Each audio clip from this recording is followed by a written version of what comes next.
आपल्या देशात भाषेवरून वाद नवा नाहीये। कुणाला हिंदी मान्य नाहीये तर कुणाला उर्दू नको। अर्थात यावर आता वाद होतील असं वाटत नाही, कारण सर्वोच्च न्यायालयाने दिलेला निकाल सर्वच भाषांची मैत्री करूया असं आवाहन न्यायालयाने याचिकाकर्त्याला केलंय। नेमकं हे प्रकरण का आहे आणि न्यायालयाने असं का म्हटलंय बघूया।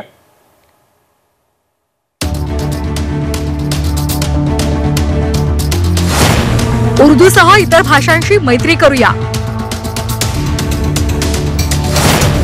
सर्वोच्च न्यायालयाची टिप्पणी। याचिका फेटाळत कान टोचले।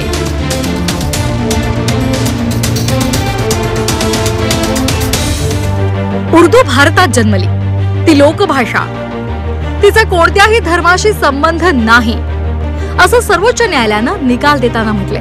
पण असं नेमकं घडलं तरी काय? तर अकोला जिल्ह्यातल्या पातूर नगरपालिकेच्या माजी नगरसेविका वर्षा बागडे यांनी सर्वोच्च न्यायालयामध्ये याचिका दाखल केली होती। पातूर नगरपालिकेनं फलकावर उर्दू भाषेचा वापर करायला सुरुवात केली आहे। नगरपालिकेच्या या निर्णयाविरोधात त्यांनी प्रथम मुंबई उच्च न्यायालयात धाव घेतली। उच्च न्यायालयानं हा फलक वापरायला परवानगी दिल्यानंतर त्यांनी सर्वोच्च न्यायालयात याचिका दाखल केली। ही याचिका फेटाळून लावताना सर्वोच्च न्यायालयानं याचिकाकर्त्यांचे कान टोचले। हा निर्णय देताना न्यायालयानं केलेली टिप्पणी अतिशय महत्त्वाची आहे। सर्वोच्च न्यायालयानं काय म्हटलंय पाहूया। पातूर नगरपालिकेला उर्दूत फलक लावायला विरोध करणारी याचिका सर्वोच्च न्यायालयानं फेटाळली। न्यायमूर्ती सुधांशु धुलिया आणि न्यायमूर्ती विनोद चंद्रन यांच्या खंडपीठानं कायद्यात उर्दूला बंदी नसल्याचं स्पष्ट केलं। उर्दू लोकभाषा असून ती भारतामध्ये जन्मली आहे, कोणत्याही धर्माशी तिचा संबंध नाही असंही त्यांनी म्हटलंय। तसंच मराठी बरोबर तिच्या वापरावर कोणताही कायदेशीर प्रतिबंध नसल्याचंही त्यांनी सांगितलं। मराठीसह इतर भाषेचा वापर फलकात करणं हा महाराष्ट्र स्थानिक प्राधिकरण कायद्याचा भंग नाही।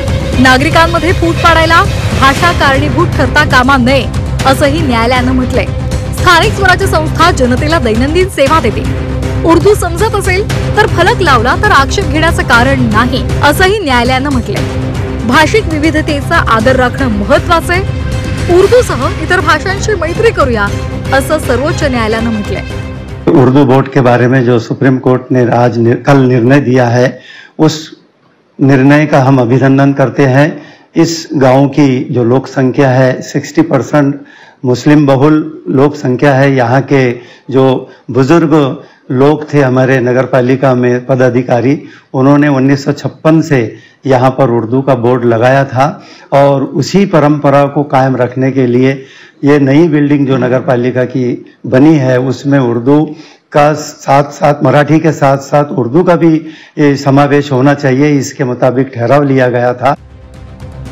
आजही अनेक भाषांमध्ये उर्दू शब्द वापरले जातात। भाषा संवाद घडवते, तिचा मत्सर करून भेदभाव करणं साफ चूकच आहे। सर्वोच्च न्यायालयानं असे निकाल देऊन समाजाला दिलेली दिशा नक्कीच भविष्यात मार्गदर्शक ठरेल। अकोल्याहून जयेश जगडसह ब्युरो रिपोर्ट, मुंबई।